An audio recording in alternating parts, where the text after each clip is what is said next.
Hi there. I'm hoping that folks can hear me. Hello, Christina.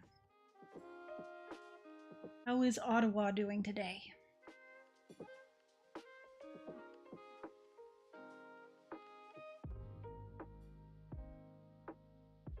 Oh, what did I do?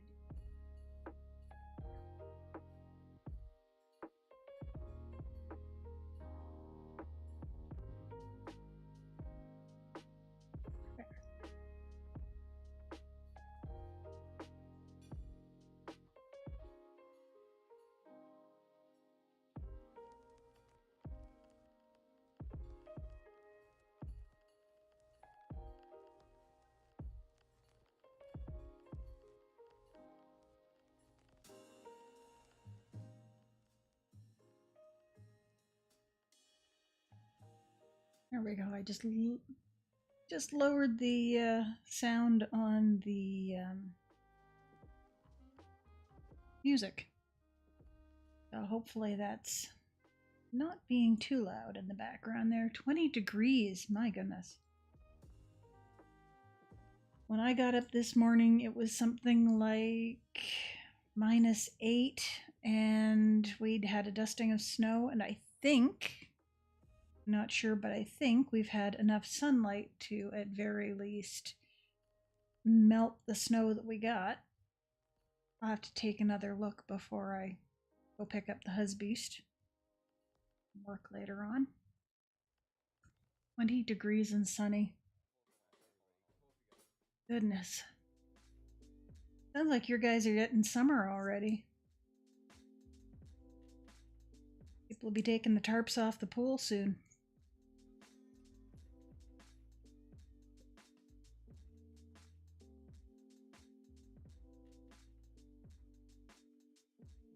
Snow yesterday. Yeah, that tracks. Welcome to Canada. Wait 5 minutes, the weather will change.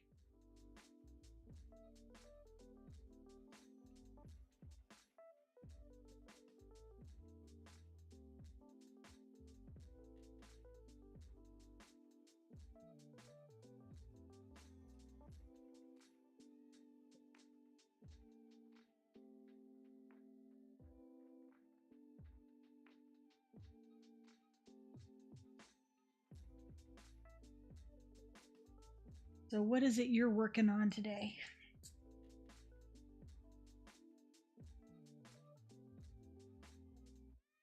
Hello, Julie from Virginia.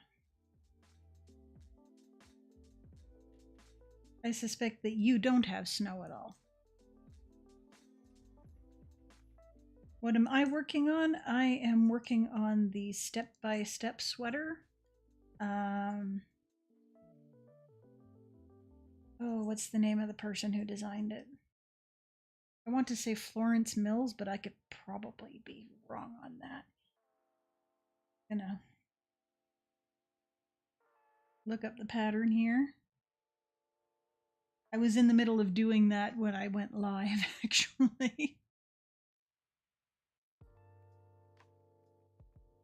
I meant to start earlier, but I got a little sidetracked watching Steve Boots' podcast, or Steve Boots Live. For those who are non-Canadian, he is a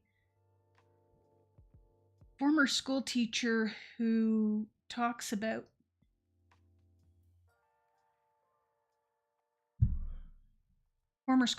discusses Canadian politics, and considering we've got an election coming up, it's very entertaining, one might say. He approaches it with a sense of humor because he's very much inspired by things like This Hour Has 22 Minutes and Rick Mercer, etc., even though he himself is a prairie boy. So if you're into Canadian politics and current events, I definitely recommend Steve Boots. If you're on the left-hand side of the spectrum, that is, which, considering Europe is relatively left of the American spectrum, that puts Canada sort of somewhere in the center. And considering I'm kind of left for Canada, that puts me in far left for America, I guess.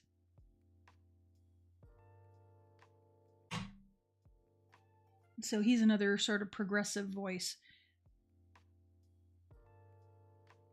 Now, where did I put that?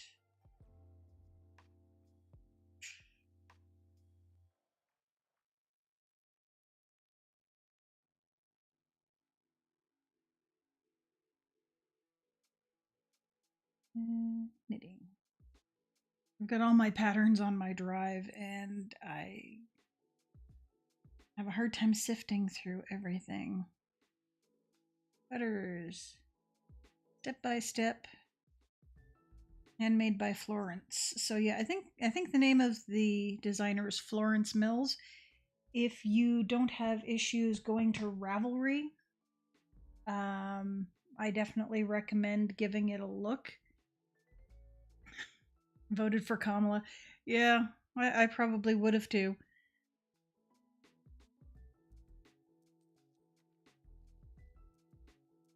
But then considering that the three voices that prior to Mark Carney that I probably would have loved to see try to go for prime ministership or at least enter into federal politics because they're on the provincial level right now.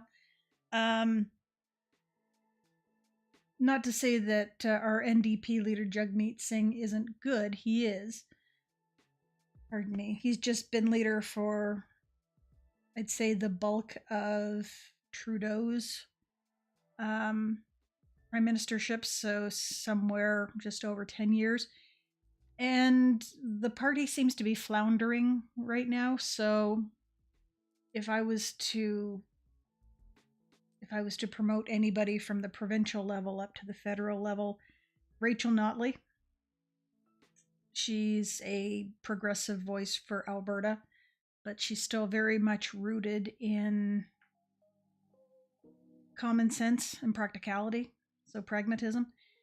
Then you've got Naheed Nenshi, former mayor of Calgary, who is now the opposition in Alberta, and I guess kind of stymied because she's not calling any by-elections so that he can actually grab his seat and be more of a give more opposition on the floor itself.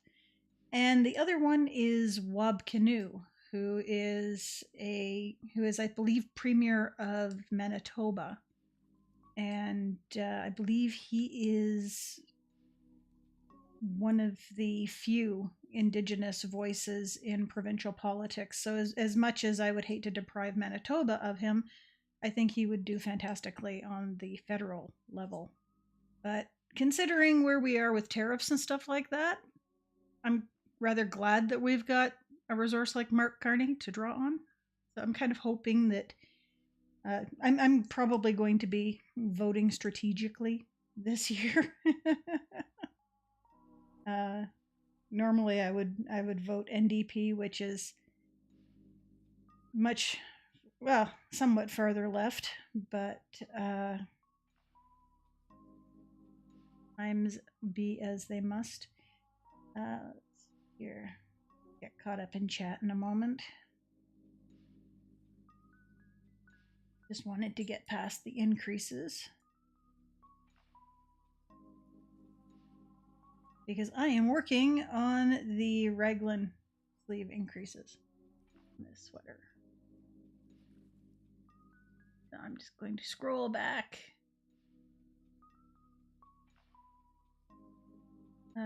Julie says, no snow here, just planted seedlings. Christina, colorwork cardigan for her daughter, Finer Pagan Sky by I'm going to botch the pronunciation, Zenit, or Zenete knits. Fingering weight worked on 2.75 millimeter needles.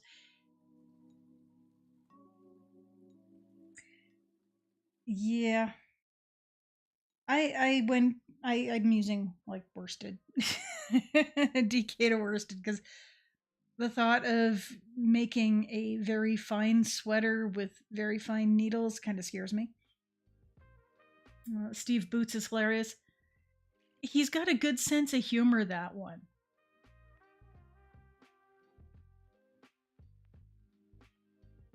Hello from California. Need to find my hat I started months ago and then set aside.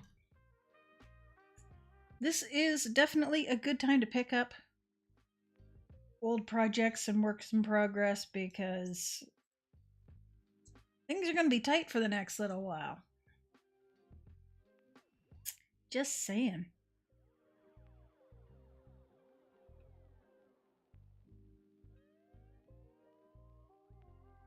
Please let me know if the music is too much in the background. I can't even hear it.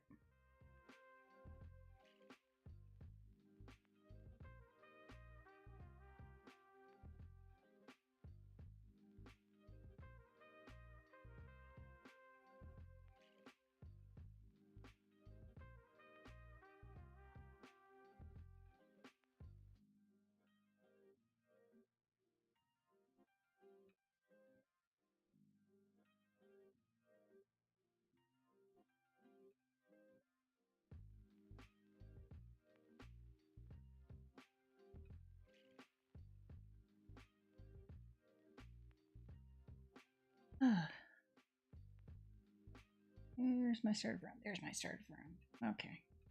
Got a ways to go.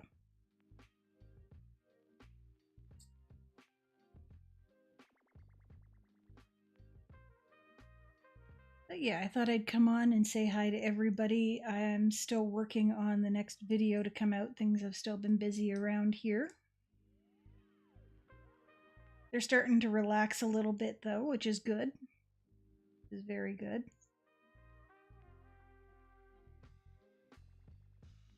Still trying to figure out how I can clean up the basement a little bit and arrange things while I'm waiting for us to get the roof and the leak down there fixed. Mostly.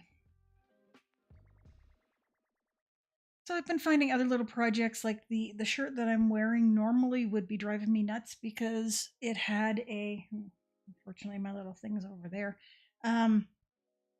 It had a tag at the back that was sewn right in, so I wound up taking the seam ripper and stuff to the neckline and just getting all traces of the tag out because I knew that if I just snipped at that tag, it would still just scratch at the back of my neck and it would drive me up the wall. But I'll be bringing my computer up from downstairs and probably storing it over there for a little bit. And that should hopefully allow me to knock down my old desk to save a little bit of room to move around down there and hopefully get a few things fixed up so that I can start sewing again because I'd really like to make a couple of tops. I found some really nice material. Ashley Main and I went shopping a couple of weeks ago, I want to say. And as always happens to be the case, she came across a couple of rolls of fabric and went, "This would look nice." I came home with some really nice knit fabric that I'm looking forward to playing with and learning how to use. She almost talked me into some rather blingy fabric.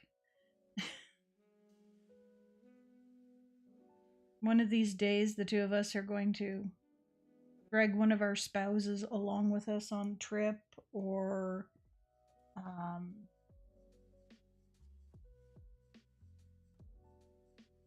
at least whip out our phones so that we can do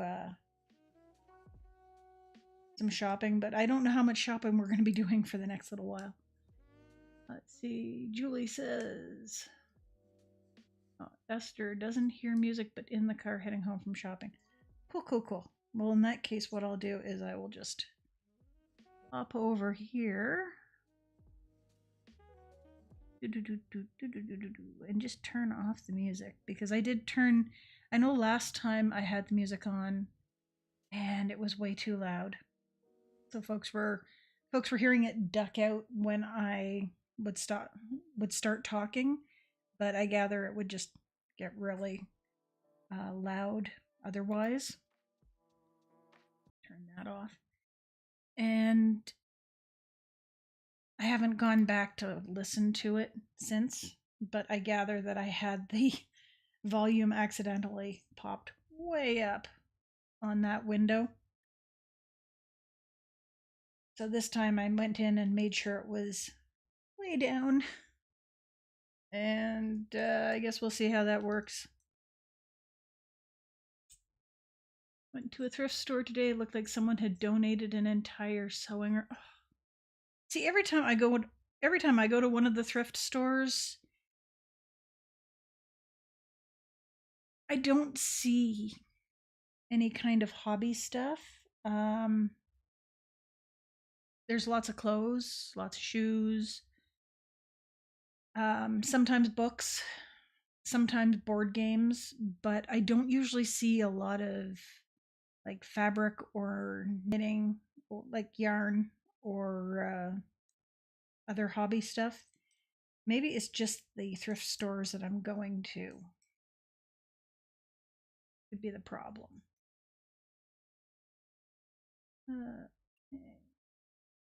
Found so many scraps for English paper piecing.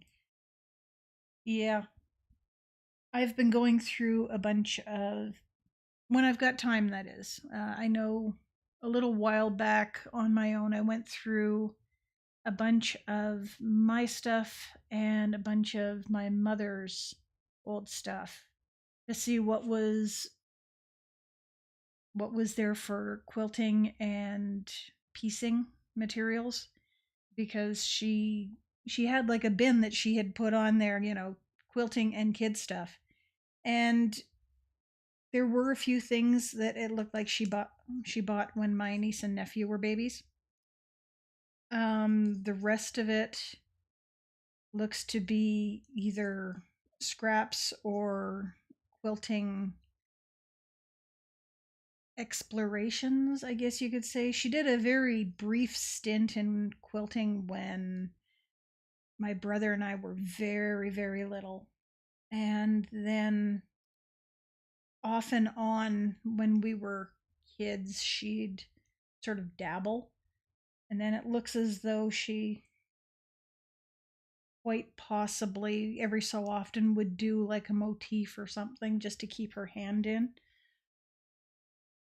But she was also one of those kinds of sewers where you'd take a look and you go, oh, hey, there looks like there's probably like 2 or 3 meters of like a really nice fabric. Then you'd open it up and you'd find that it was just really well folded scraps.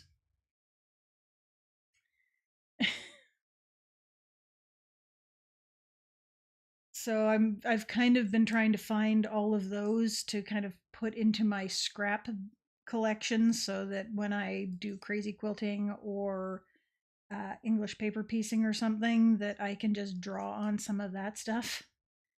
Will I be doing any more tatting videos? Probably at some point. It's going to depend on what I find that I think folks will enjoy. Like, I've almost always got something already on the go. I've got Obviously, I've got the sweater on the go. I've got a couple of different pairs of socks. Um, got one sock down there, one sock in here, one pair of socks here. This is an old skein of yarn that I finally went, you know what? It looks pretty in the skein, but it's not getting used, and I've had this for almost 20 years. Time to use it. And I think I've been knitting on that for 6 months to a year.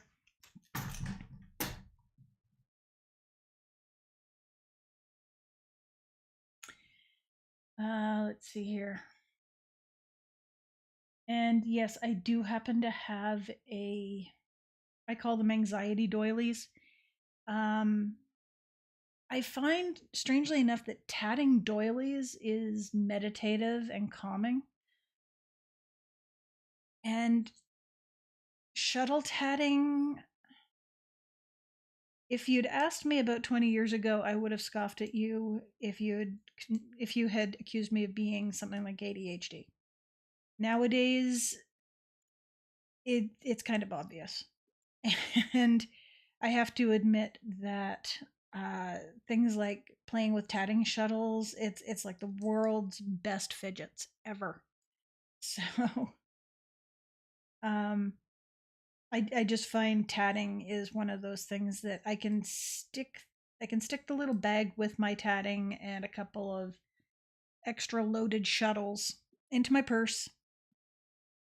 And if I've got the time and the wherewithal to, bring up my pattern and just do a little bit of tatting, it goes a long way to make me feel a little bit more safe and secure. And it's kind of the things that I would have used knitting a sock to do, which is why my sock knitting is kind of behind, is because instead of taking my socks with me and knitting on those, instead I've got my tatting in my purse.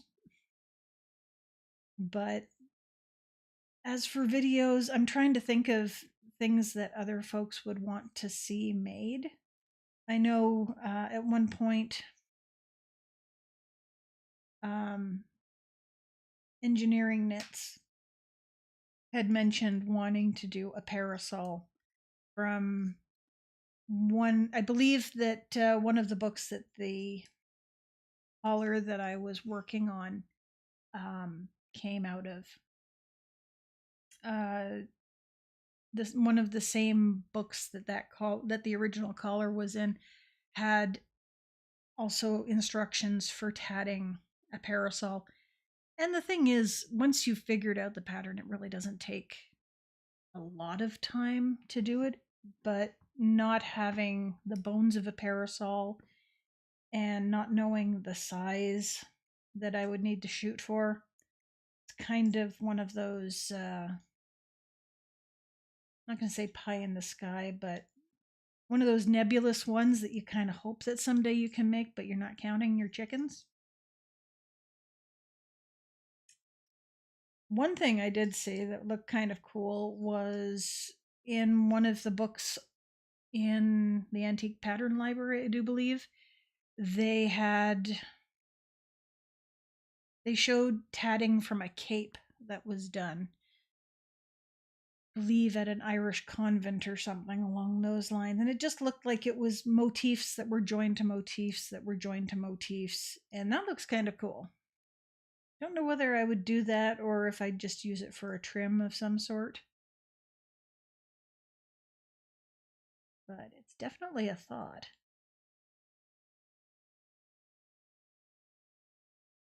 In the meantime, though, I would like to continue putting uh, some tatted trims and motifs into my other work. So I do plan on having like little test pieces or scrap pieces will probably show up in um, the crazy quilting because it's kind of easy to tack those in. Uh, and I'm kind of looking at crazy quilts as almost a scrapbook of what's going on at any given time. Apparently, back in the late 1800s, early 1900s, you'd find like ribbons from. I remember them from things like participation ribbons for sports and stuff like that. But um, apparently, you used to get them for going to political rallies and stuff. Uh, but apparently, those would get sewn into crazy quilts. Kind of cool.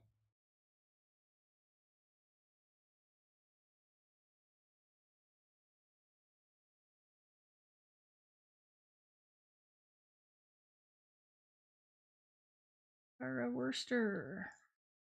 Hanging around my attic like a busybody bat, cleaning up crafting doom piles while the storm rolls through upper Tennessee. Oh, goodness.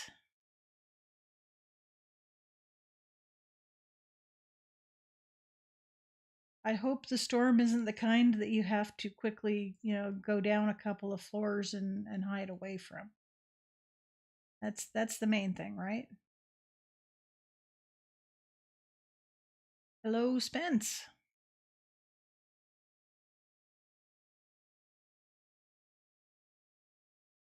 See, I'm trying to normalize doing a couple of hours of live streaming on, say, like a Thursday or something like that, because that way it's kind of like a weekly craft thing, so that folks who want to can join in and kind of have a, pardon the term, stitch and bitch.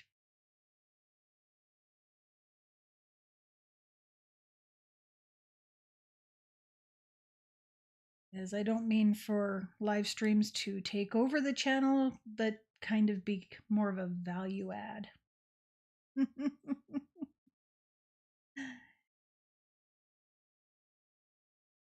Yep, a definite S and B.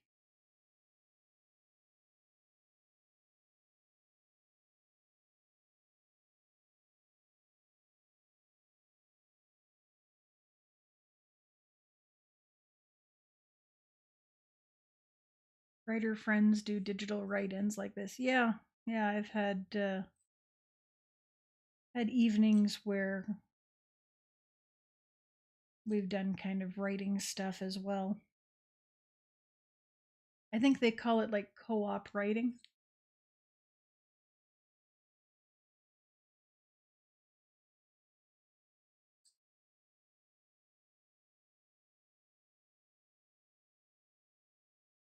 I can remember a couple of friends wanting to do the whole writing at a coffee shop thing. So I remember they decided we should be going to downtown Calgary. There were a couple of cafes where you could sit and you could work on stuff as a group. And we had about 3 or 4 people, if not a little bit more. And so the husbeast and I were there, and a couple of our other friends. And because we were wanting to travel fairly light, I think we'd brought our iPads with little, like, we had like the little clamshells that have the keyboards keyboards on them.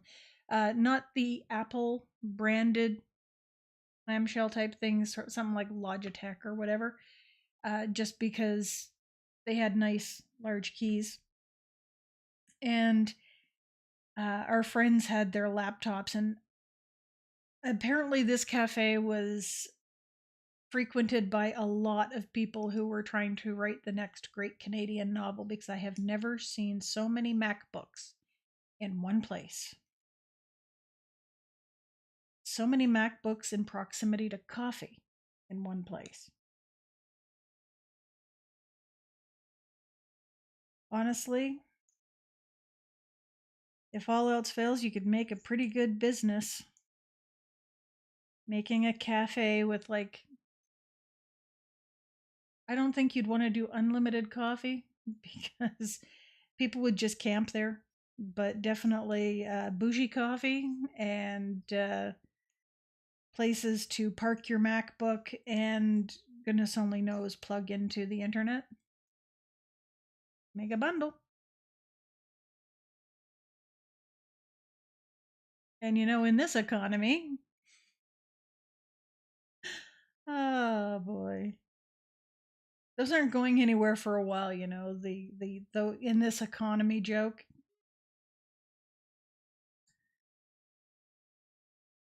I have kind of gone beyond doom and gloom to kind of, wow, we're really here, aren't we?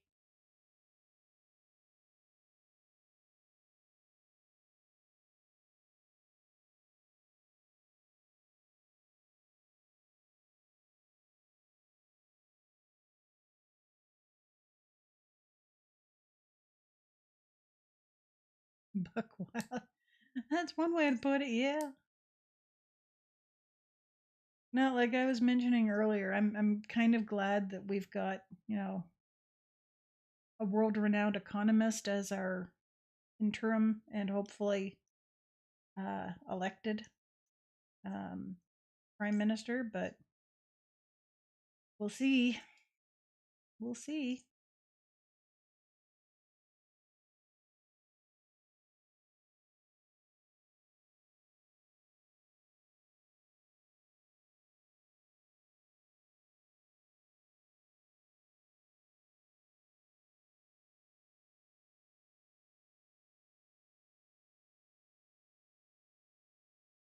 This is why I'm here.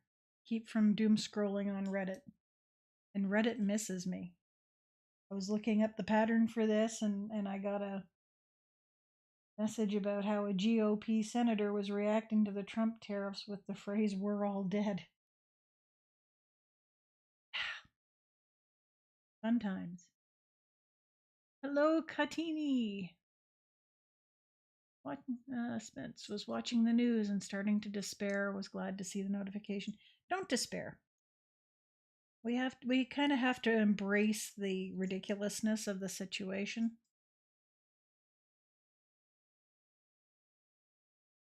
I am working on a script for how to get through a hard time.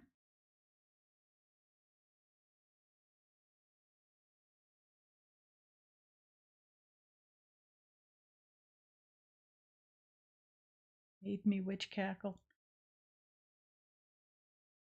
Right now, my attention span is so short. I don't know what you're referring to. Wish the West Coast could secede and join Canada. You wouldn't want to. You wouldn't want to. I mean, yeah, you'd get socialized health care, but you'd have to give up guns.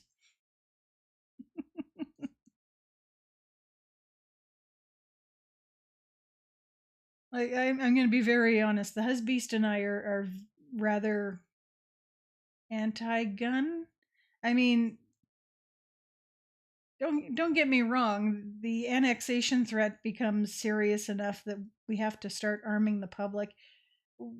I'm sure we'd probably get one, though it would seem really incongruous around here. Like, wow, the suburbs. But, I'm pretty sure there were a lot of people in Ukraine who thought it was incongruous to have the machine of war in their suburb until it wasn't. But generally speaking,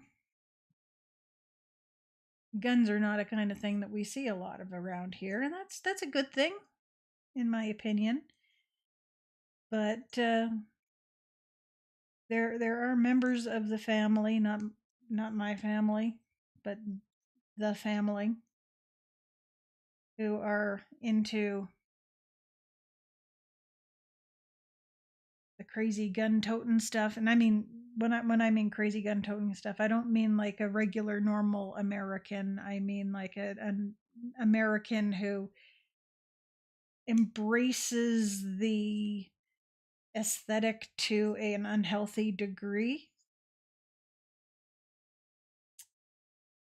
We've got at least one of those in the greater family, and kind of scary. Not gonna lie, kind of scary.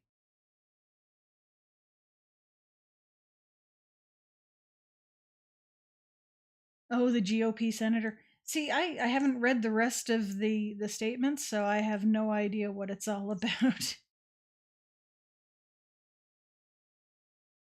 I guess I'll find out later on when I am doom scrolling, because that happens.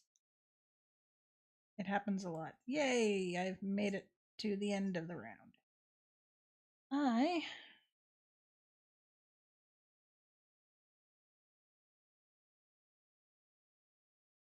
halfway there. I'm at 16 sets of rounds. I have one round of increases and then one round of plain knitting. And I have to do that until I have increased 30, well, until I've done the increase run 32 times from the beginning. So I've got another 16 to go. We would swap weapons for free healthcare. Well, it sounds like there's a grassroots movement in that, right? Where's my mouse? I need to scroll back a little bit. Would be so in for Michigan joining Canada. Guns are cool, but archery is still a thing. Archery is still a thing. It is, and there are plenty of archery ranges up here too. And I'm being serious. When we lived on the west side of the city, there were billboards up for the university having their archery practice range, you know, available for people who wanted to learn how to do archery. So, not worried about guns, but the U.S. losing the entire West Coast would totally, yeah, yeah, it would.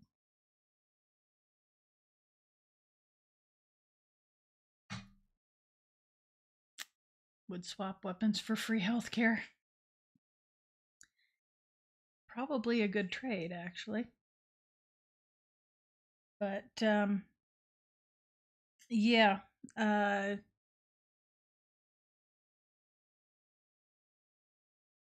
there are some.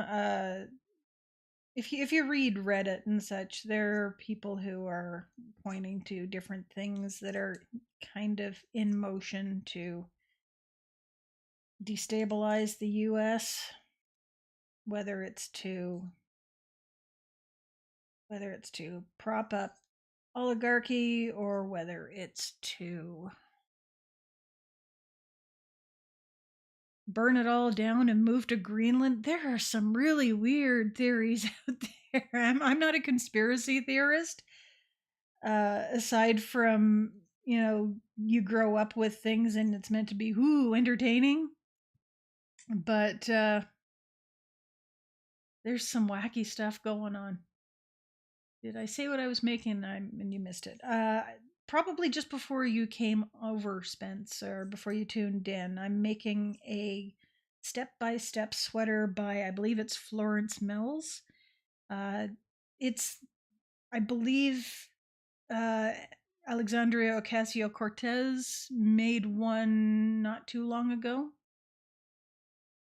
I got the idea from hearing that that's what she was doing. I seem to recall she made it out of Malabrigo, and it looked really good. So I'm making mine big and oversized so that on very chilly days I have something to curl up in.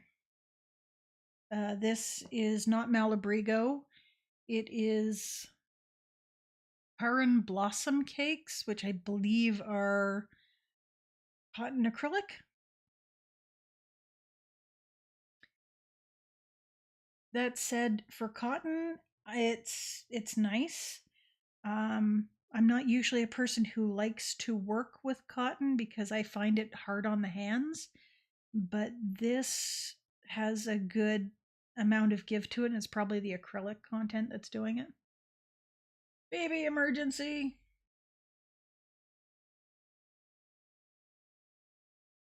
Primitive bow maker. Take almost any stick and make a really pretty weapon that can take out a deer.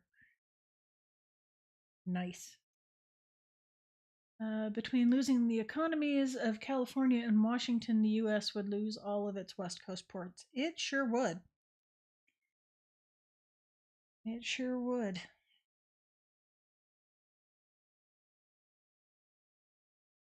I'm increasing here. I had to remember that.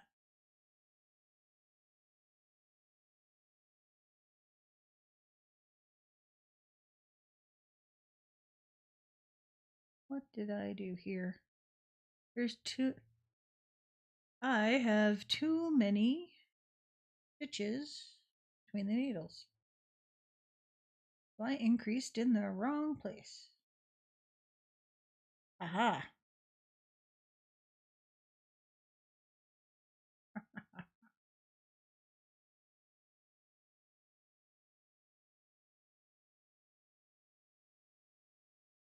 There we go.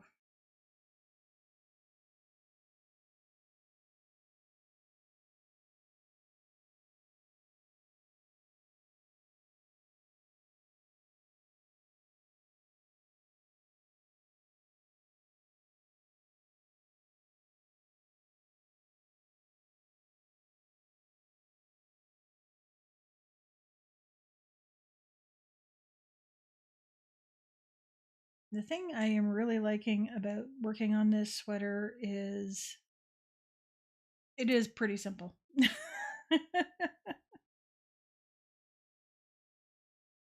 Keep going around and around.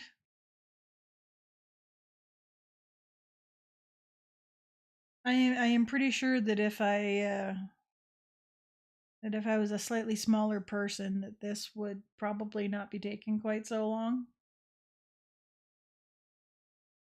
But what the heck?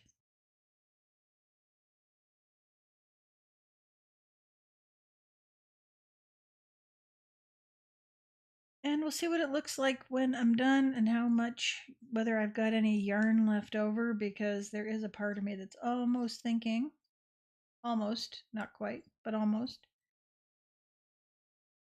Well, maybe not with this neckline, but almost thought that possibly just snipping it right up the front, putting a button band on each side and calling it a cardigan might be fun. We'll see. So if I was going to be making a cardigan, maybe doing two fronts and a back is probably a better idea. Because if I recall correctly, doing things in the round is better if you're just doing color work. And we'll see. There's a part of me that's almost thinking of, depending on how much yarn it takes, maybe doing a sweater around Halloween time, because there are some nice patterns on Ravelry. I am one of the lucky ones who does not get any kind of bad reaction or poor reaction from the user interface. Um, I don't know whether people are still seeing issues when going to Ravelry. I know for the longest time that was a reason for not going there. And folks were rather upset. I mean, understandably so. If it's giving you migraines to go to a website that you go to regularly, that would kind of tick me off too. But for being a person who has, suffers from migraine headaches and, has to deal with Chinook headaches and so on, Ravelry doesn't do it to me. So thank goodness for that. If there was wood around here, I would touch it. My lap desk is over here with my computer so that I can run the software to do this.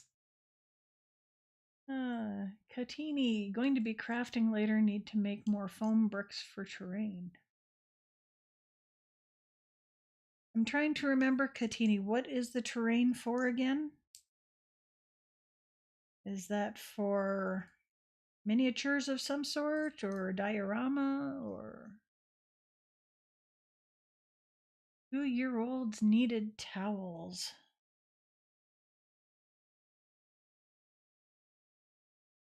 Don't 2-year-olds always need towels? And hooray for making a cardigan.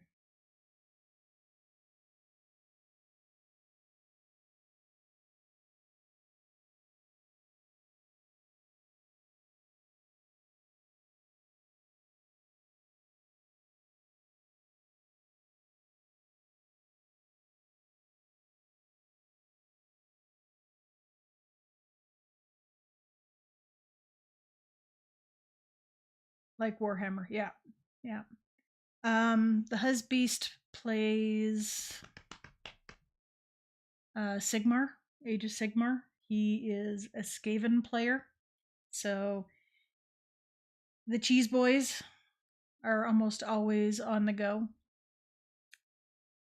And he's not pardon the pun, considering he plays Rat Boys. he's not rabid over the game. He just likes the sense of humor of playing rats that go kaboom if they misroll. Forced to make the bloody account. Who, unfortunately, I have no idea what your real name is. Just, I don't know what to call you. Forced. Bloody. Watching and totally paying attention. Hello.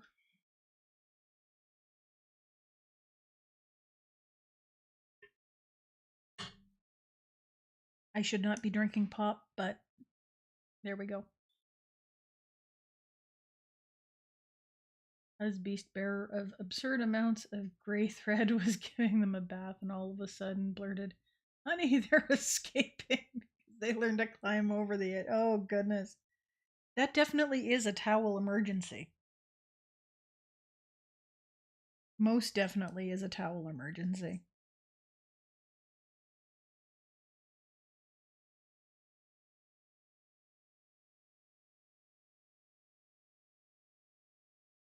So, two toddlers giving them a bath at the same time. Are these twins or are they just extremely well timed kids?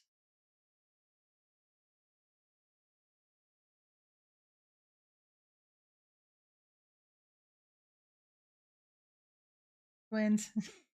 I kind of figured with they're escaping because from what I seem to recall hearing, twins have a tendency to do stuff like that.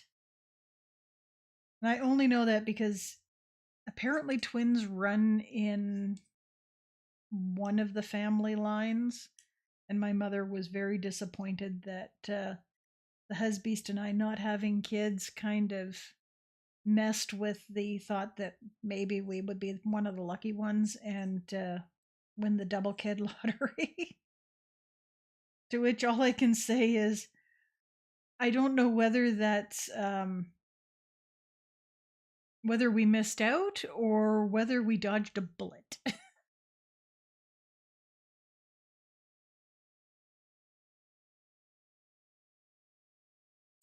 I try to look positively either way.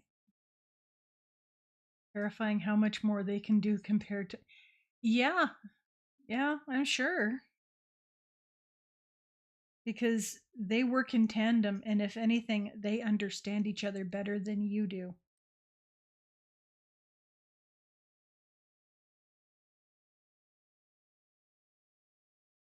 In the process of applying for a change of employment. Two kids under two and sleep deprivation. Oof. I am so sorry.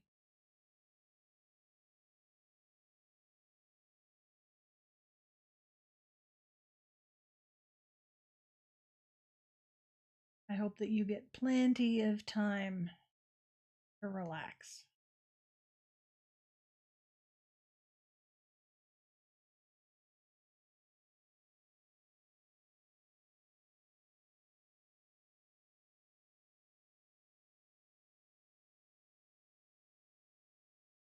Actually, one thing I had been thinking of doing, I'm going to be pointing my face in this direction for a minute because there was something I wanted to add to the interface.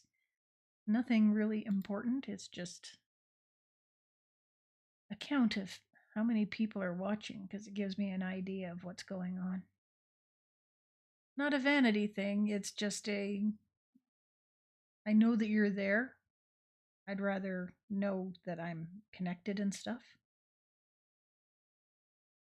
Nice thing is I can see the interface for the stream right over here. So this time it looks as though my chat's actually coming up in the right place over there. So that's kind of nice. Okay, so what was it I wanted to add on? I was looking to add on. Is it a media source? No. It's a web.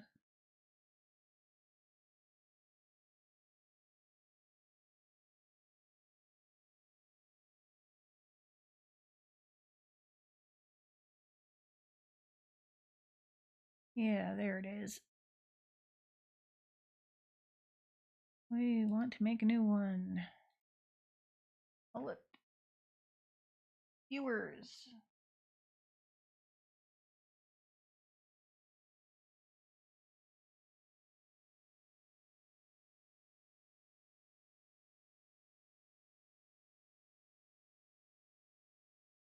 Oh, and it's coming up across the top of the screen. That's not good.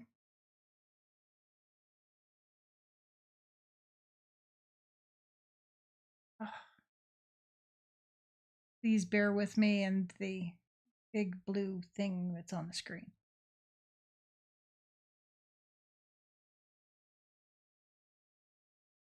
Okay.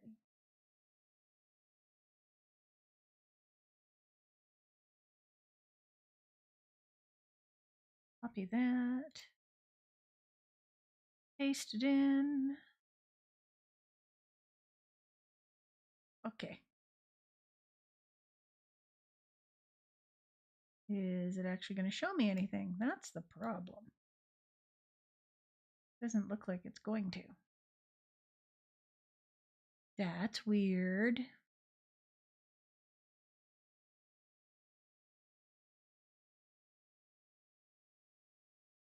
Well, nuts.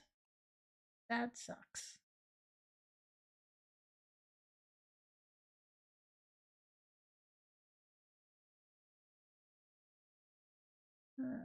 Okay. Gave up trying to work inside the house, let alone outside the house. Child care is money. Yeah.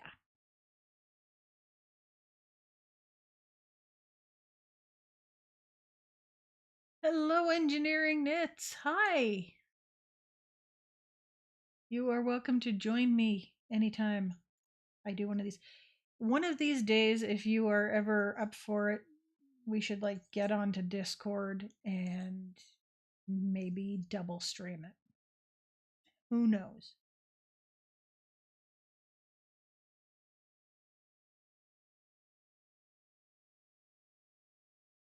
Bit ticked and would like to scare a couple of teens. They grabbed your grandkid's backpack as he was on their way home. Yeah. I do you know who the teenagers belong to? Can you talk to their parents? Though oops, sorry. I'm not sure how much help that would be. Oddly enough, when my brother and I were very, very, very little, like little enough that I barely remember it happening, but it did. Um, One of the schools we were in, and this was a large city, um, large city, Mississauga. Um, Back in like the 19 early 1980s, like 1980 or 1981. Um, the school that the elementary school my brother and I went to, uh, there were a group of girls who were bullying at very least me, if not the both of us. And my mom, pardon me, um, somehow mom figured out possibly who they belonged to and approached the school. And the school basically brought the kids and their parents in and told them there will be no more of that, thank you very much. So the kids uh, got a little bit more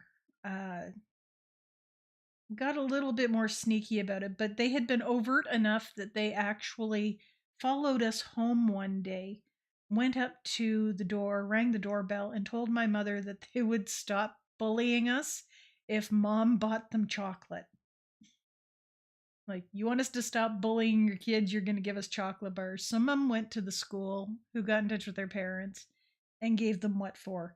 Apparently, they took it out on us a little bit after that, but yeah.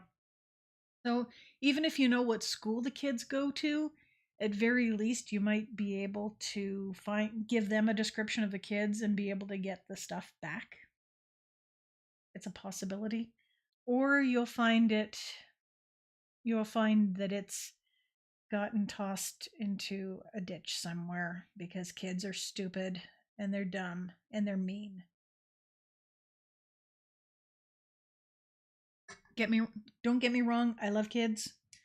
I want to give them the benefit of the doubt. But I was a kid once, and as much as we'd like to think that everybody is sweetness and light, that's not always the case. So maybe trying, maybe checking with to see if you can find out what school they go to.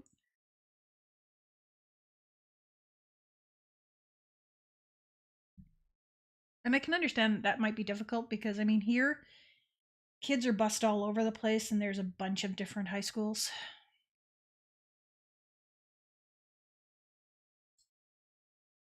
I need to increase. Right? I'm on an increase round. I'm on an increase round.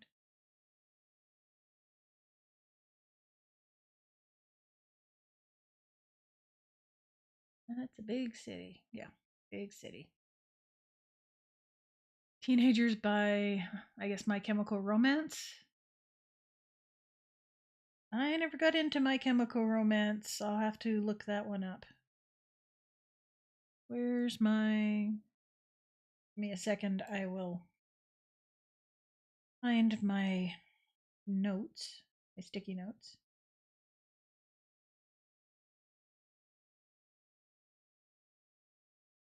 There we go. I'm past the increase.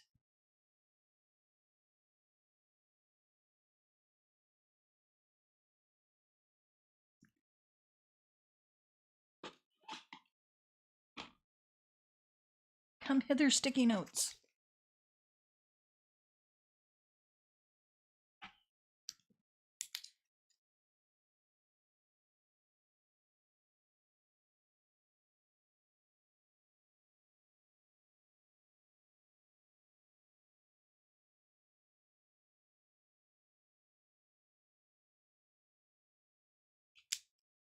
Keep that handy. Keep that handy.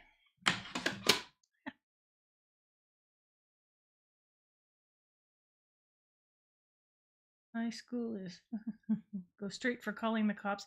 That's a possibility too, yeah. If it's a very distinctive backpack. High school's far away from there. Mom is in that area, so she's doing a lookabout. A lookabout. The grabber was dressed flashily enough to be distinctive.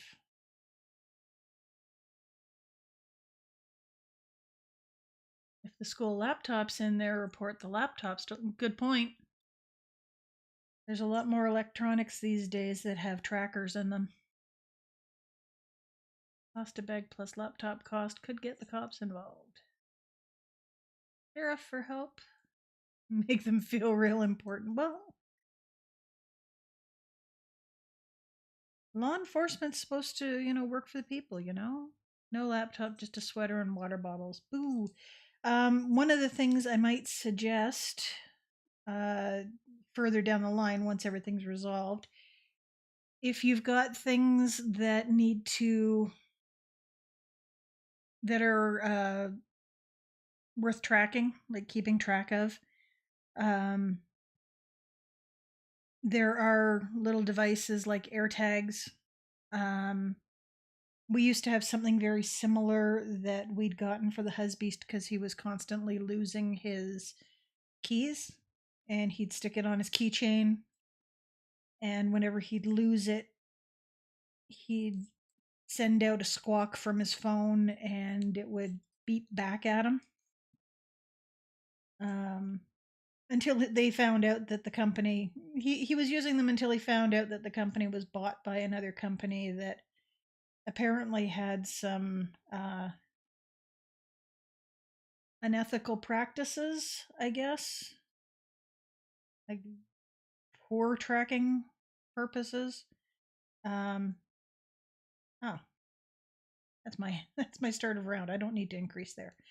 Um, But if you can afford AirTags, that might be the way to go if the kid has an iPhone or the parents have an iPhone.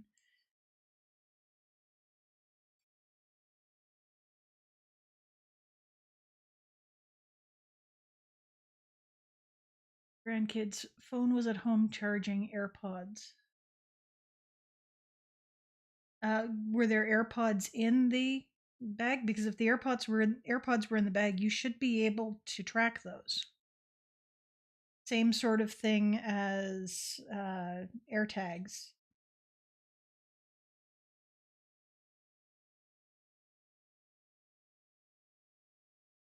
We all have iPhones. They are everywhere these days.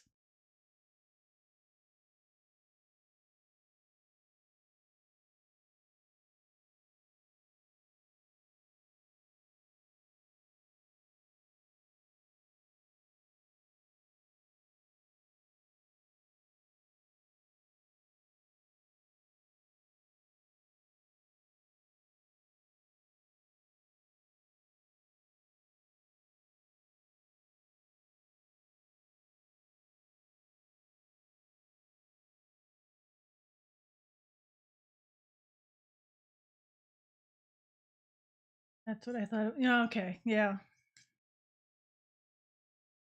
What you thought of when I started to talk about tracking? Yeah, because pretty much all Apple devices have built-in tracking. So if something had been in there, which is why I suggest, if you've got the expendable uh, cash to invest in something like AirTags for some to be able to put onto special items, they are a somewhat unobtrusive tracker that you could hide in the lining of a bag or in the lining of a coat or something along those lines.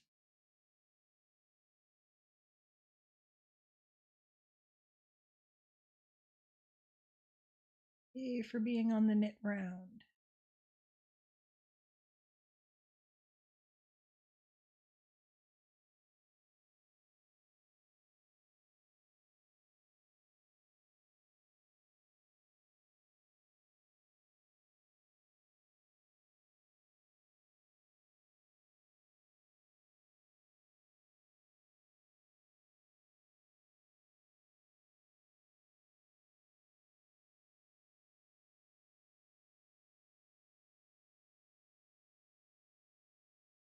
And yes, I did see as it scrolled by that Engineering Knits did say that they would love to hang out. We'll have to try that sometime. We'll have to see what we can do. Oh. As it is, Micah, you've been on my mind lately. I did see, I think, two of your videos in the past week. Um, Things have been kind of busy around here, and I've been, as it has been noticed, doom scrolling. Uh, so I've been watching far too much MSNBC while I've been uh, doing things like stitching and working on stuff. And every so often, the light and fluffy stuff will come in, and I think in between. And here's the thing: I'm Canadian, and here I've been like watching stuff out of America, um, out of the states. I did watch bits and pieces of Cory Booker's speech to the Senate.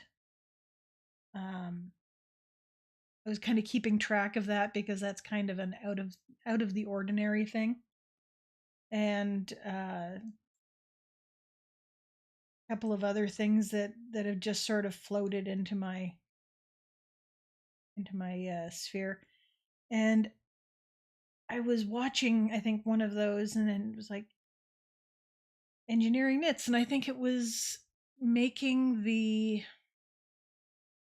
making the bog shawl. Um, so that was fascinating. Um, what was the other one?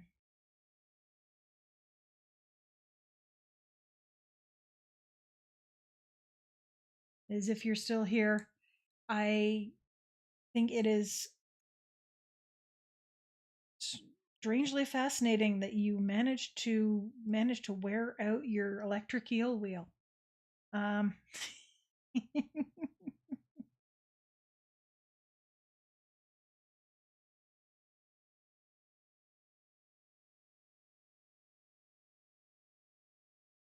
better have just dropped it when they looked in the bag, because kids half Hispanic with enough Scotch Irish to be explosive. We're gonna get tariffs out of penguin. Tariffs out of penguins will be a difficult one, you know. Crafting helps. Definitely not an easy time to be here right now. Yeah, I can see that.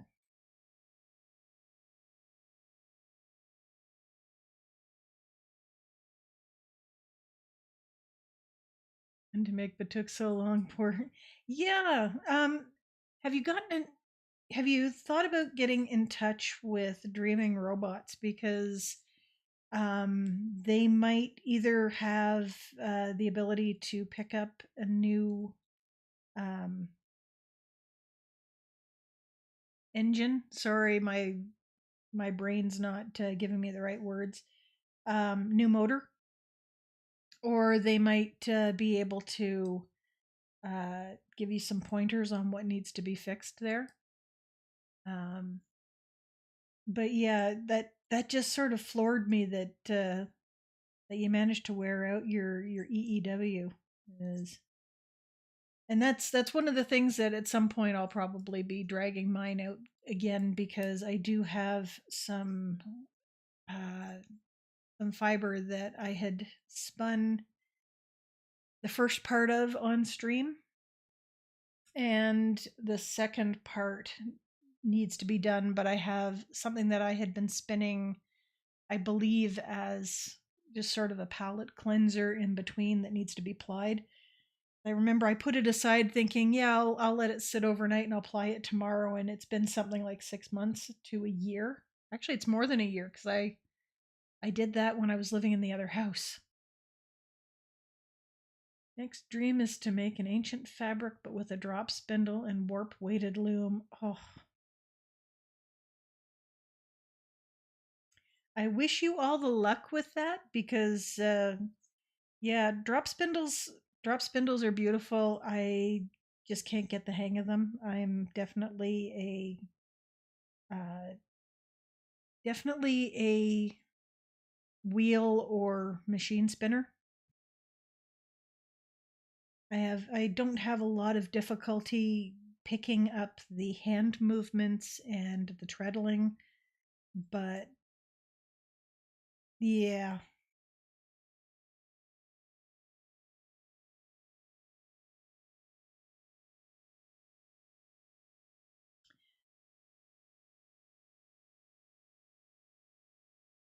as it is, at some point I will probably make myself a, what is it, a peg loom to do hard weaving.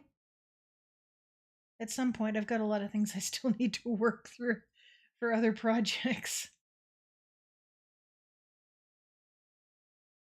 Painful desire, considering I have no space. That's the other problem. Is once upon a time, I did have a loom. A coworker's wife had strangely enough, had an extra loom. I think that they were looking to pass along, and he gave it to me. And it was a table loom. Oops, it was a table loom, and did not have the space for it. I took it to a local yarn store and said, you can use it as like a demonstration model or a teaching model, but if anything happens to the store, can you let me know and I will pick it up. And when the store changed hands, I said the exact same thing. Like, I just wanted to make sure that my loom was still there, and if they had no need of it, or they wanted to divest the place of some stuff, let me know, because I would take the loom back. Didn't hear from them. And then they sold the business. And when I inquired with them, excuse me, where's my loom? We don't know anything about a loom. So I'm kind of peeved about that since, although I didn't have a lot of room at the time, but I would have found a way to make room because we had moved by that point, and I probably could have stored it someplace.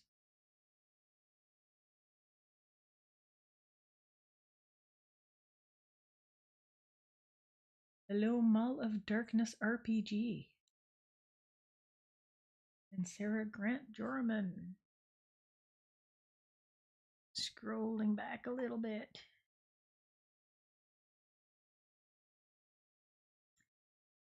Toddlers Wallen Canyon. Oh goodness. Toddlers and Iron Age technology. You never know what kids will do.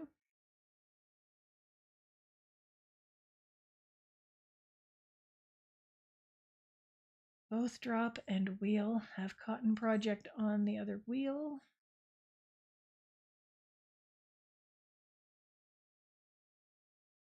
Well, considering I didn't pay for the loom to begin with, I can't really say too much, but it would have been nice to learn. So eventually I will save up and get a loom that I can use, but it won't be until I have figured out um, it won't be until I have gotten downstairs sorted out and actually have the room for it. As it is, I've been procrastinating on getting a sock knitting machine for probably 10, 15 years now. um, before I left the place of employment, and this is going back 5 or 6 years now.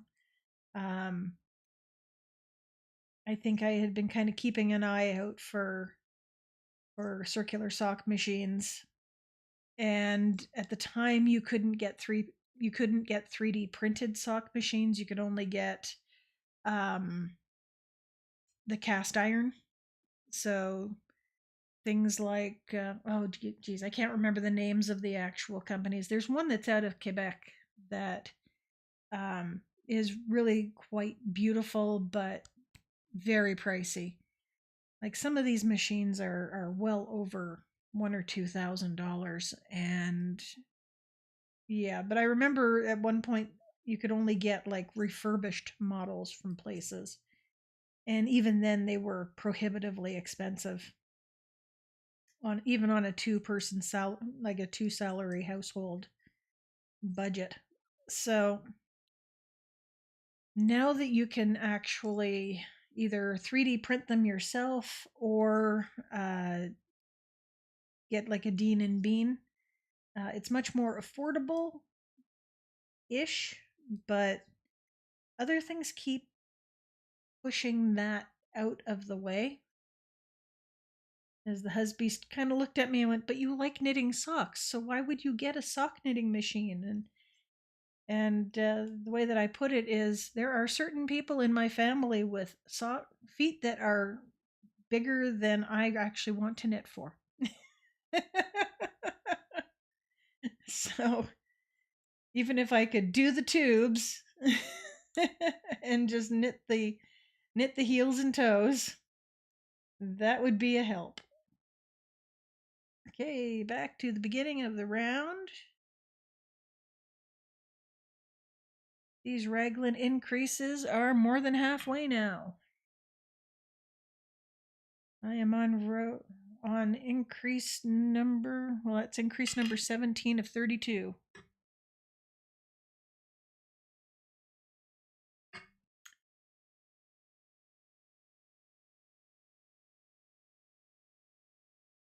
Yes, definitely reach out to Dreaming Robots. They might have some information on the motor, or they might want to take a look at the motor. Because I know you said that you've had that problem before, right? And I hope that Nutella had a good break outside. The cats the cats have kind of settled down and gone for a nap. So there's one sleeping in a kitty bed on the lazy boy in front of me. But yeah, I've often seen things on like Ravelry or on social media where somebody's mentioned that something's not working right. So dreaming robots will often say, reach out and let us know what's going on. At very least, they may be able to point you in the direction of a new motor. One of these days, I'm going to bully my husband into printing me a CSM. We we've considered getting a 3D printer. The husbeast likes to, as has been mentioned before, he likes war gaming, so he likes working with miniatures. Um, so he's got a Skaven team from Age of Sigmar, and I think it's Sororitas from Warhammer. Um, Basically army nuns. And if somebody knows Warhammer, they'll know what I'm talking about there. Uh, and he's recently started another one with a buddy that's all 3D printed, and the buddy's printing it for him on his resin printer. I think called Trench something. It's very grimdark. Uh, Very grimdark and very much in the aesthetic of, you know, lots of boobs and stuff. Yeah, the dommy mommy space nuns with guns. Exactly. He's got a bunch of those. But yeah, the new one that they're printing out to do. Uh, he showed me a thing on YouTube of the again. I think it's kind of nun like. He went to Catholic school. It's a thing, uh, and my one thought, because it's like a suit of armor from here to here and no pants, and it's all you can really think of is Mystery Men. Of if you want to continue fighting crime, you might want to put on a pair. You might want to wear pants if you want to continue fighting crime today. Trench Crusade, yes, that would be it. I've told him that he's probably going to need a palate cleanser of downloading unicorns and fairies or something. And yeah, so if we get a 3D printer, that may be on the menu. Although apparently the stuff that I want and the stuff that he wants are two different kinds of 3D printing. So the stuff that I would want would be filament. Um, so he'd be looking at resin printing for things like miniatures. I'd be looking at filament printing for things like um, bobbins for my EEW, or um, spindles or what have you. Um, Making a CSM. Then it would be a matter of trying to find the little sort of needles that pop up. Found a washer spin dryer. Ooh.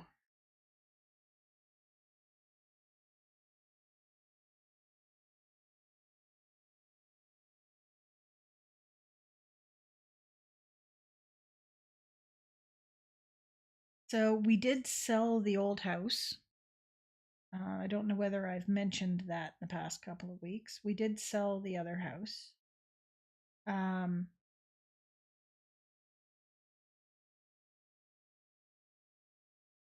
yeah, I'm increasing here.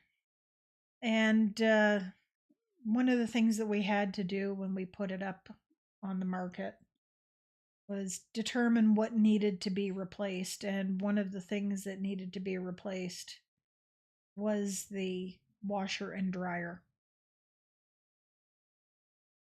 And that's kind of been a theme with the homes that we have lived in.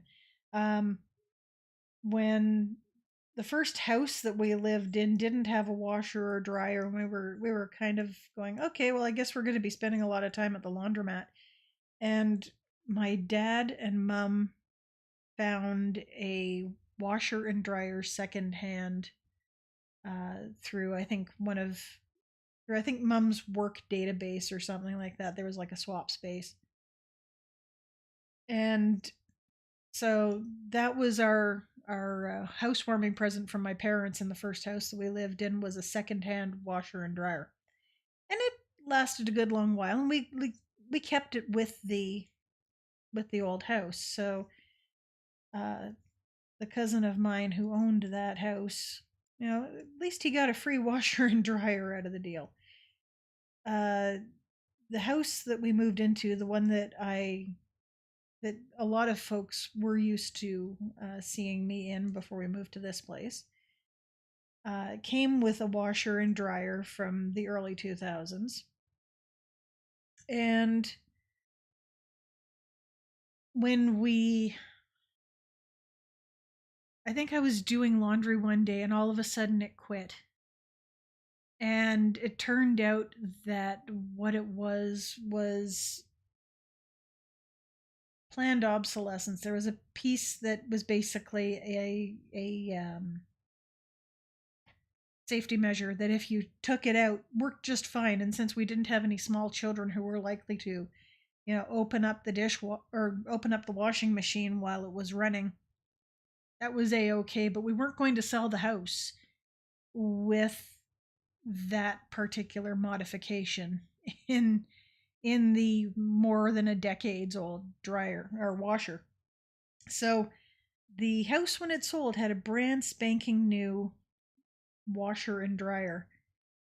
And the folks who bought it, I think, were angling for us to also replace the dishwasher.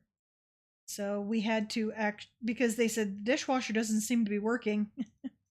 So we wound up making like a little video of, this is the dishwasher working. But we're very happy that this house doesn't have top loaders, it has front loaders. And it took us a little while to figure out, if some of the quirks of it, like don't if you don't clean out the little trap around the rim, you wind up with like a little leak at the front. Whoops, that happened a couple of times. Got to be very careful about, any kind of paper that might get caught in somebody's pocket. The first thing we replaced in here, though, was the dishwasher. It just one day stopped working. Turned out it wasn't getting enough pressure. Something wrong with one of the pumps. So we were very, very happy that we found a nice little hole in the wall place that's kind of run sort of like a mom and pop place that has really good price on appliances.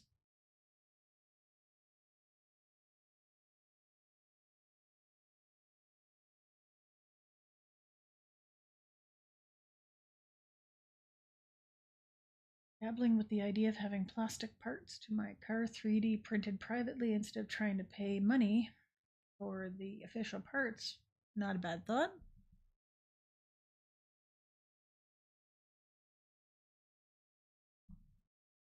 Check libraries. Library has a groundworks lab that has access to 3D printing. Has a whole set of cry cut tools, but excited to try the embroidery machine. The thought?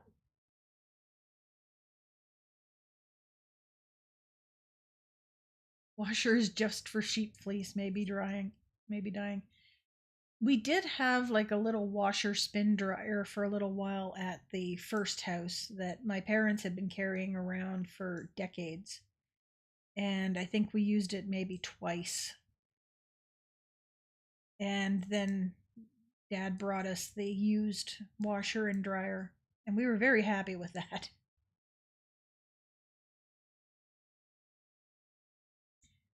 Right to repair, yes. Yeah, it's one of the things that I don't like about a bunch of stuff. And it's one of the things I'm going to have to check out with my watch because it's old enough to be this thing's old enough that it's a rose gold iWatch or Apple Watch. So I've had it for, well, way more than 5 years.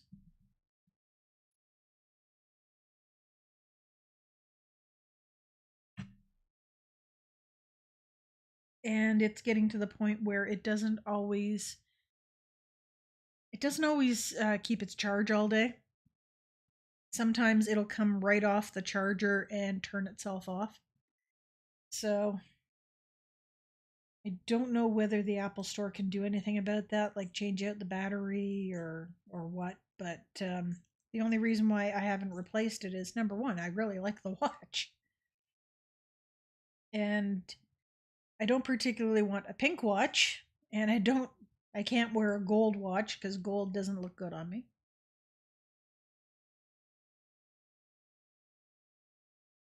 So yeah, right to repair is very important.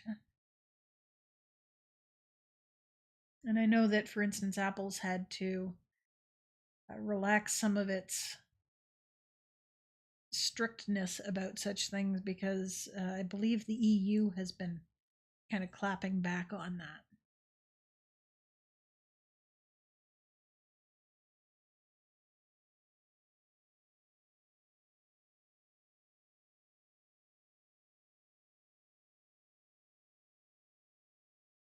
Yeah.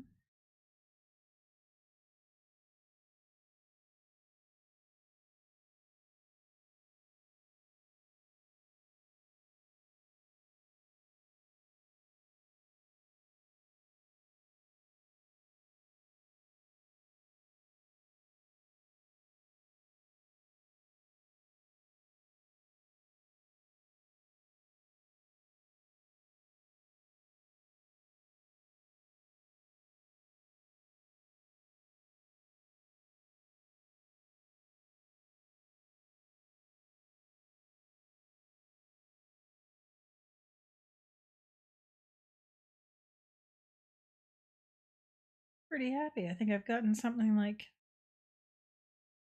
6 rounds almost done, 5 or 6 rounds almost done. Good afternoon of just sitting and knitting.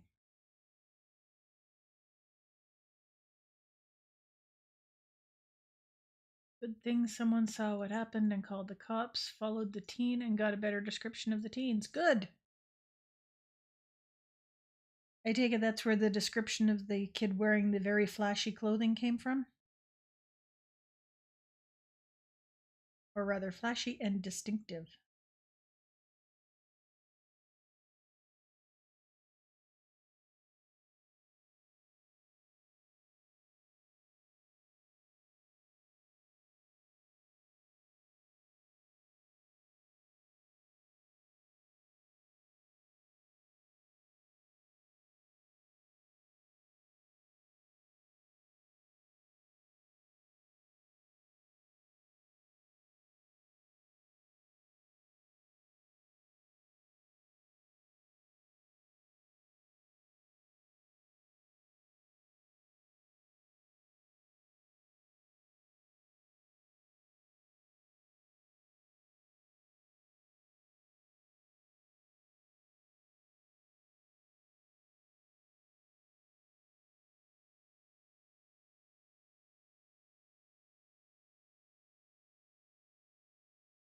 Oh, I see a cat.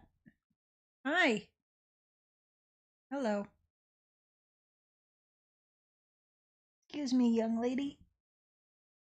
You will pay the kitty tax.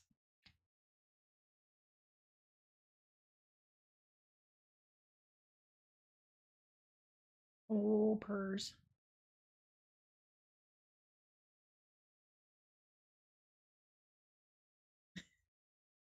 Well, if she's going to go after my yarn, she has to pay the kitty tax.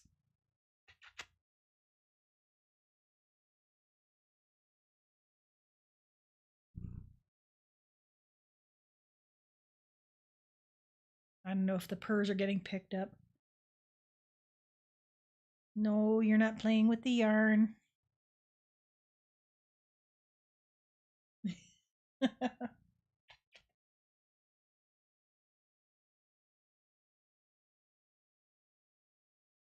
Are you a cute kitty? No, you're a cute kitty.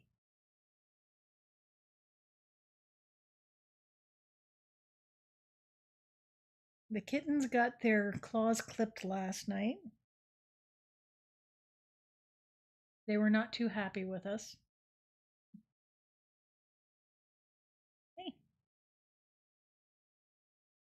This one is very relaxed about getting her claws clipped. She's not so bad about it. She recovers very quickly, and she tends to forgive you fairly quickly. Her sister, on the other hand, will fight you tooth and nail. And as a result, it took two of us to you know get little gray kitten to sit still long enough to get her claws clipped. But we managed it. They're just a little less pointy today. She is a snuggle floof. Are you a snuggle floof? Yeah, you're a snuggle floof. She is purring up a storm. And there is no reason for her to not be happy. She is interrupting me knitting. She is getting pats and snuggles. And she is shedding all over a black shirt. She is just in kitty heaven. Aren't you? You have absolutely no regrets. None. None whatsoever. Time to go? Oh, I see.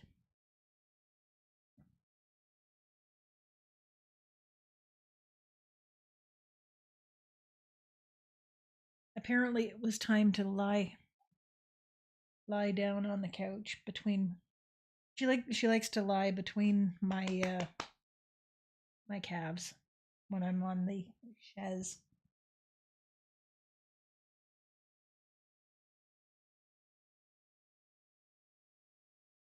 Hello, Harry.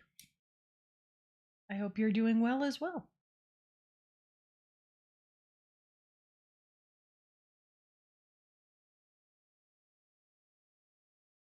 Ugh, put this over here.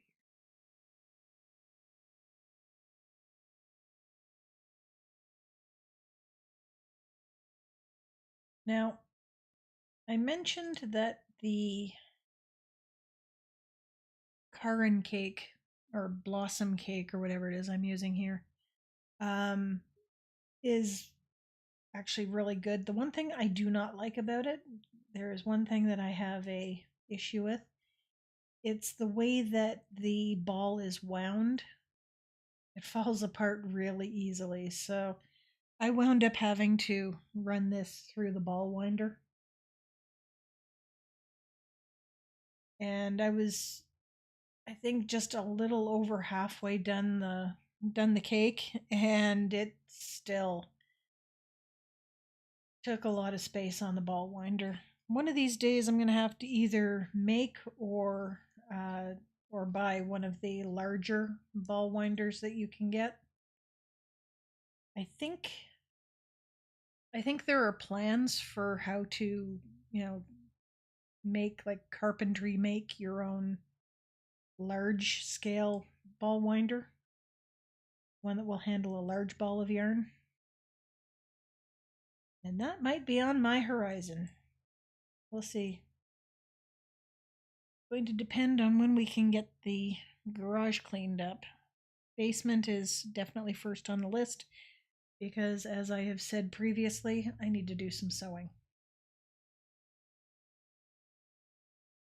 No, you're still not allowed to play with the yarn. Much as you'd like to think so, yarn is not for cats.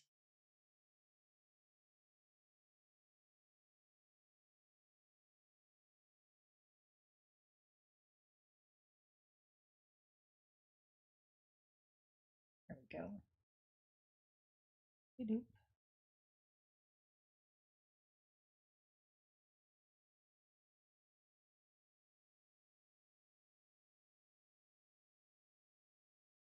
There we go.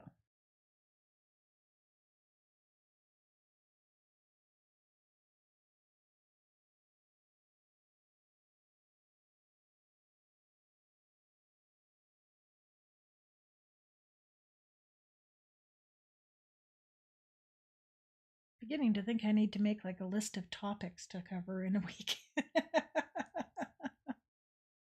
Ah,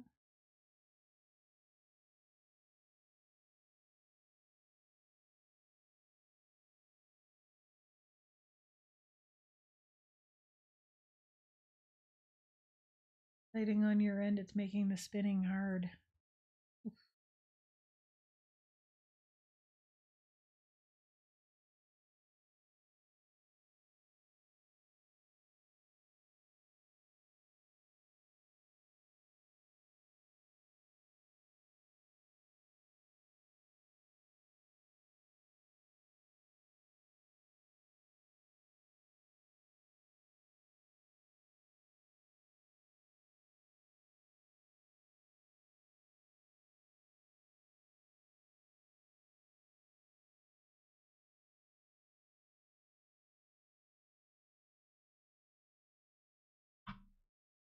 What time is it? 4:52.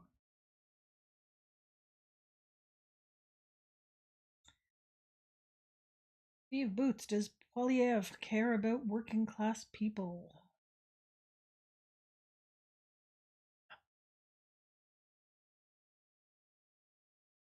Sorry, it's Canadian politics.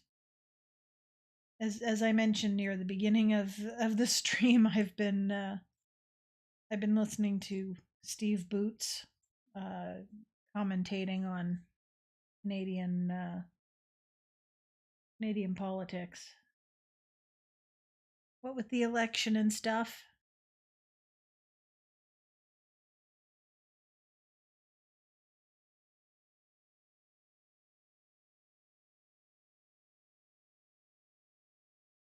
And that's kind of the nice thing. I am not a political commentator, so I'm allowed to enjoy the pettiness. uh,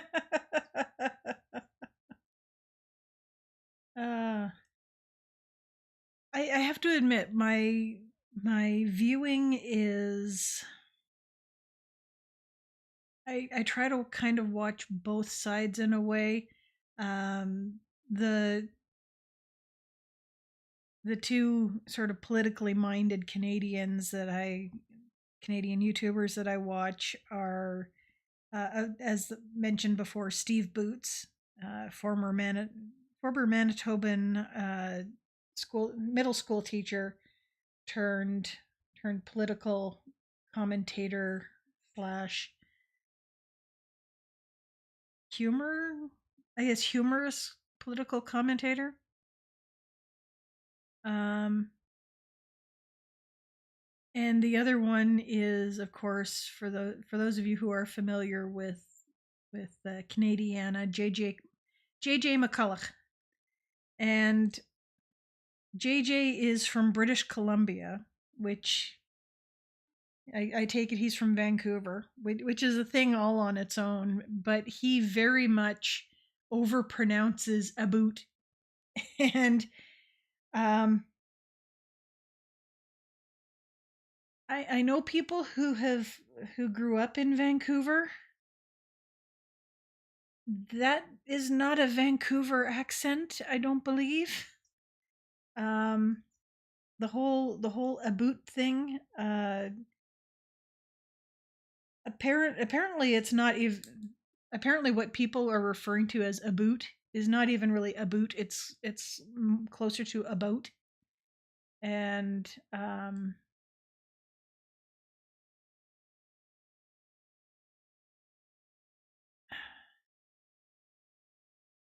it just makes me laugh because I'm from the part of Canada where one of the parts of Canada where the whole a boot thing is a big deal. Um, the Ottawa Valley is one of the places where the very distinct Canadian dialect comes from. Asked for a disability channel on his Discord and got it. On Steve's? Nice. Has JJ stopped calling himself a conservative? Watched him until he said he was conservative because he benefits from the status quo. I think he still identifies as conservative. Um,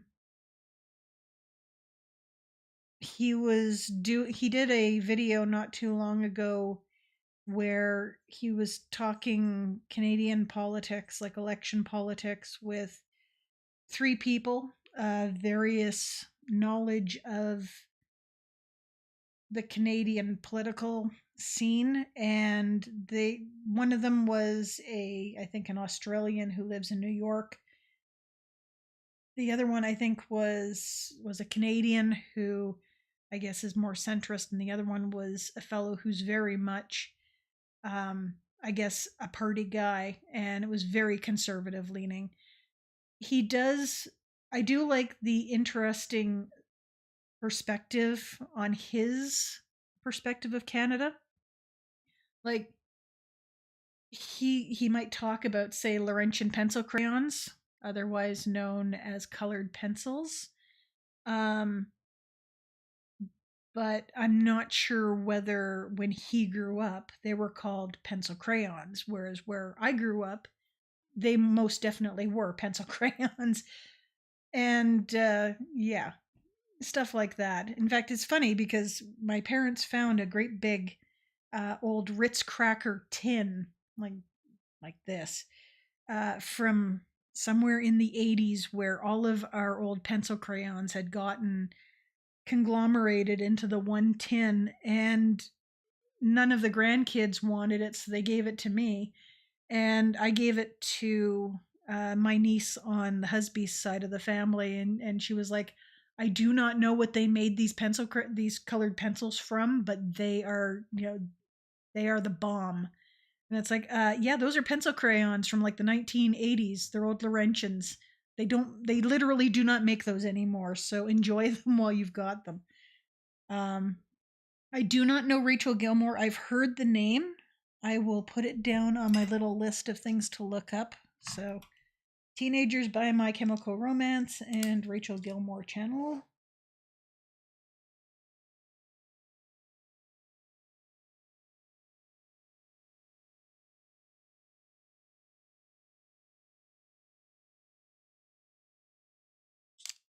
There we go. It's written down. So I will look her up. What is her view, if you don't mind me asking? I mean, I'm sure I'll find out when I take a look at her channel, but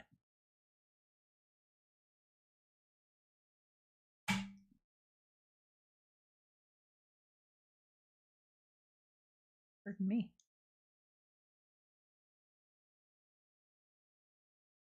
Honestly, it's really quite weird the fact that I've gotten this interested in not only my national politics, but also international politics. But I guess it's the whole interesting times thing.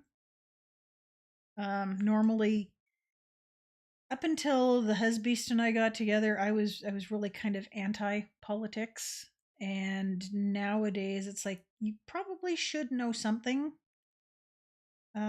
I came from a family where it was always, you have the right to vote, you need to vote, but I didn't always know what the platforms and information were about. Enjoyed the nostalgia, but it rubbed you the wrong way with his politics being more clear. Yeah, I think he's. I wouldn't say he's obfuscated his politics. I think he has pulled it back slightly from the channel, particularly as he has gained more uh, audience down in the States. I do happen to know a uh, couple of other YouTubers who do happen to have a crush on him. So they've met him and they were very happy. But I, you know, they're not Canadian. They have a different set of politics.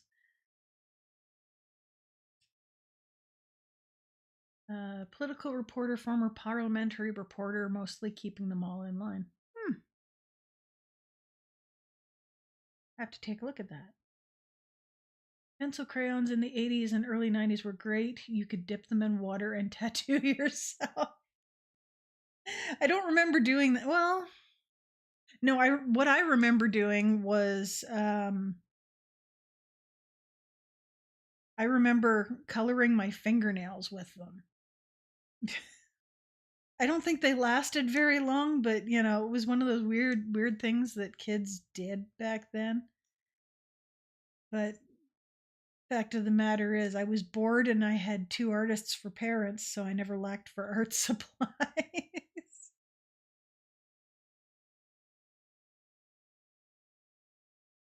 think I did the same thing with markers too, but pencil crayons were shinier. It's the wax content.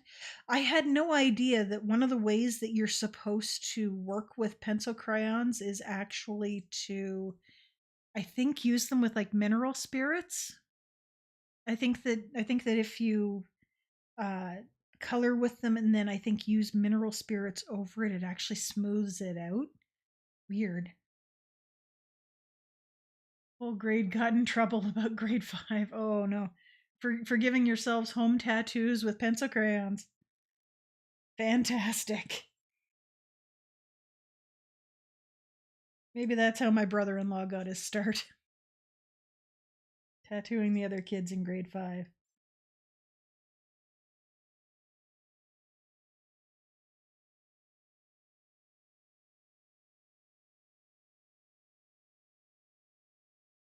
But yeah, I don't know. With JJ McCulloch, he seems like the kind of guy who would be nice to go out for a beer with, but I probably wouldn't want to talk politics with, if that makes sense. Uh, Steve Boots. Steve Boots is farther to the left, like I am, so he would. He'd probably be fun to have a beer with, but also to talk politics with.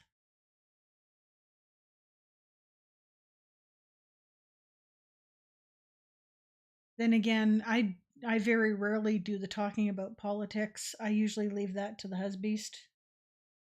Um, I come from a family where my grandmother and my father were both table thumpers.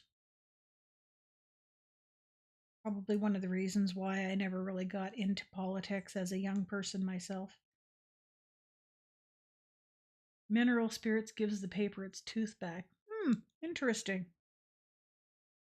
But yeah, I've seen regular pencil crayons that have been used with mineral spirits, and it almost looks like things were painted.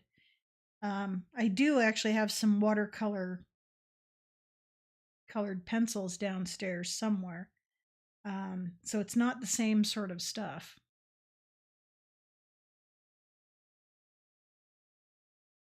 See, that's why people tune in. See somebody knitting while talking about politics and pencil crayons. Woohoo! Honestly, if there's any kind of Canadiana you want to know about that you think I might understand, just let me know. Let it fly. I've got at least another 10-15 minutes. I because at some point I do have to wrap things up and get the husbeast from work. Single car family. So it does look like we've got some Canadians in the audience. So that's good.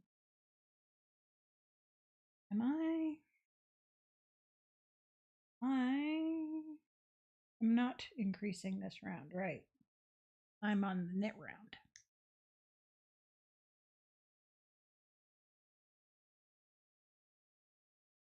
Boots would be fun to try and fix what's wrong with the world with. Yeah, just listening to him talking about what's going on is interesting, and hearing the humorous spin on it gives it a little bit more, makes it a little less scary, you know?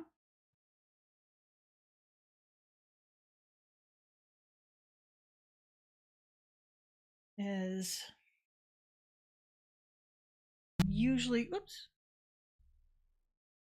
sorry. Usually when I'm dropping the other half off at work, sorry about this, my eye's a little itchy. Usually when I'm dropping the other half off at work, what I'll do on the way back is I will tune into his live stream and just listen to it on the way back.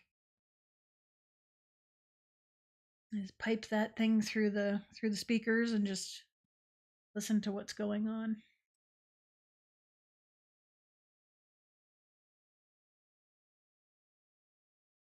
So I think he has good ideas, pretty aligned with him politically. Yeah, I would suspect that it, I would suspect that most folks who are watching this channel are probably, and I it's a big supposition, but probably somewhat socially aligned. He does make some interesting comments on how the left has to have a little bit more patience with each other, because we do have a tendency to be more aggressive with each other or assertive about things. And I think that's a good lesson to take away from what he says.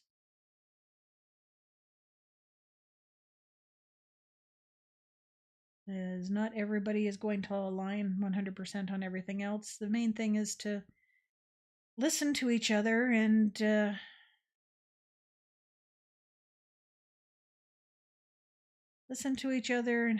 have the patience and grace to be able to listen to the other person's perspective. Tend to call out versus call in. Yeah. Yeah. Trying to find nice ways to say things. Yep.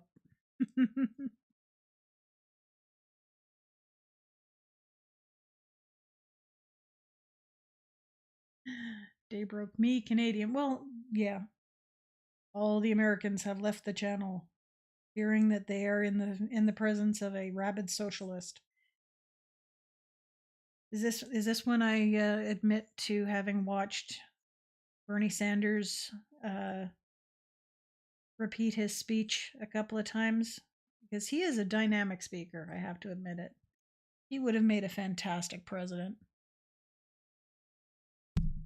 Oh, sorry. I still hold out hope for Ms. Ocasio Cortez.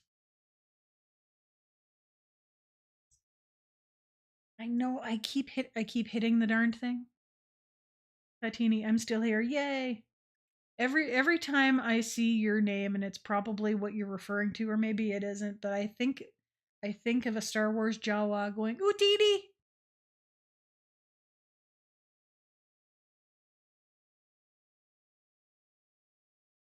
Voted for Bernie in the 2016 primaries. Yay!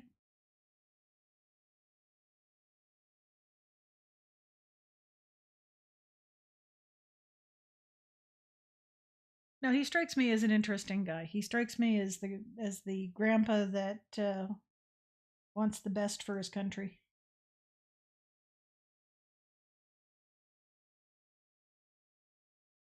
Bernie also has excellent taste in mittens. He does indeed.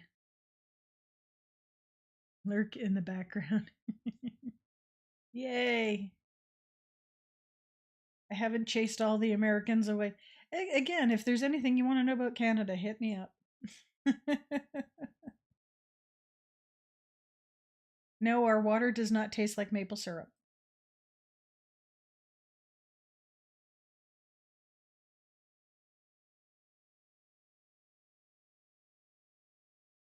From a character made for the Star Wars MMO. Well, see, I wasn't that far off now, was I?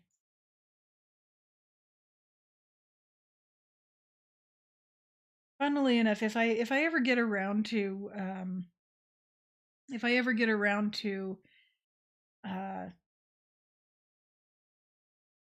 streaming on Twitch, because that's where I will probably stream any kind of video gameplay. I just haven't had time for it, and the PC is still down in the basement. And as I said, it needs to move upstairs.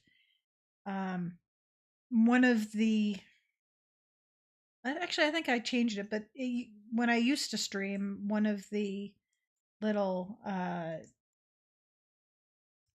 one of the little alerts that would pop up was actually a Jawa with the sound oodidi. Like we're gonna get a visit from the cops. Uh-oh. Well, I hope they're able to find or have found the backpack. That's been like the high drama of the afternoon. Like, consider this. This is how much I love crafting communities. This is how I love crafting communities. We can sit here all afternoon working on silly things like sweaters and hats and what have you, while the Dow Jones has crashed or is doing the funky chicken, whatever.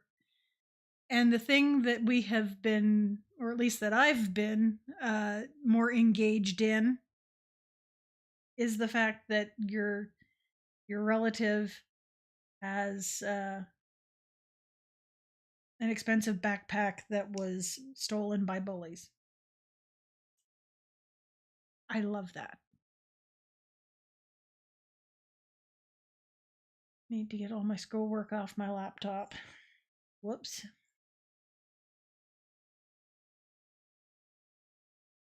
Well, it's kind of for a person who is sitting on a leather or dubious leather. I think it's leather. Might be pleather, but I think it's leather. Couch in the middle of a living room. It's kind of like touching grass, you know?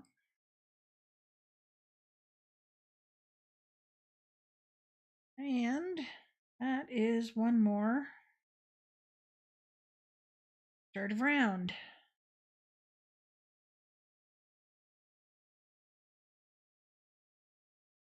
That was round 18. Well, rounds 18 because it's a two round set. Set 18.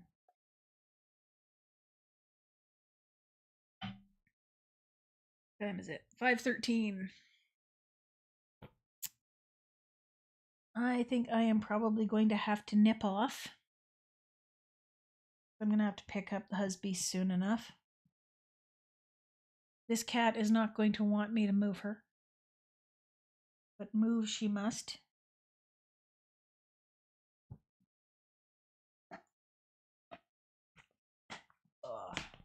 Put this back in its case so that it doesn't wind up getting munched on by a little Mew or her sister, who's also a little Mew. And at some time, I am going to have to give these two some FUD. Because FUD is important.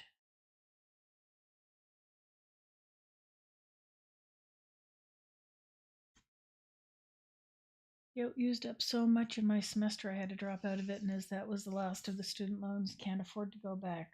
So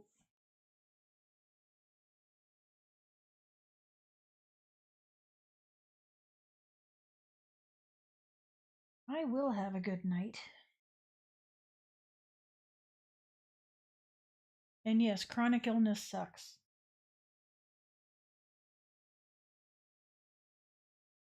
I am so. I remember you mentioning about the gout. I am very sorry to hear it, but you are in the Discord, so I hope that the other folks there have been helping out. Again, if you are not in the Discord, which is not restricted to members only, There is a link down in the description. If it's not there, it will be shortly enough. If you're looking for a good group of folks to hang out with when I'm not, you know, obviously streaming, we are always happy to have more people joining in. I do, as always, want to thank my patrons and channel members. Uh, they are absolutely fabulous people. Some of them are on the Discord. Uh, usually when people join Patreon, it automatically asks them to join the Discord. But again, I'd just like to thank everybody, and I'd like to thank you guys for coming out and hanging out with me this afternoon. I'm hoping that we can do it again next week. Hopefully, I will get like the little thumbnail up sooner. I'm kind of thinking Thursdays might be the thing, but we will see. And yeah, if engineering knits is still around and is interested, yeah, maybe at some point we'll see about setting something up if she wants to join in on a stitch and bitch afternoon. Okay, you guys all take care. Have a good day and good evening, and we'll talk to you later.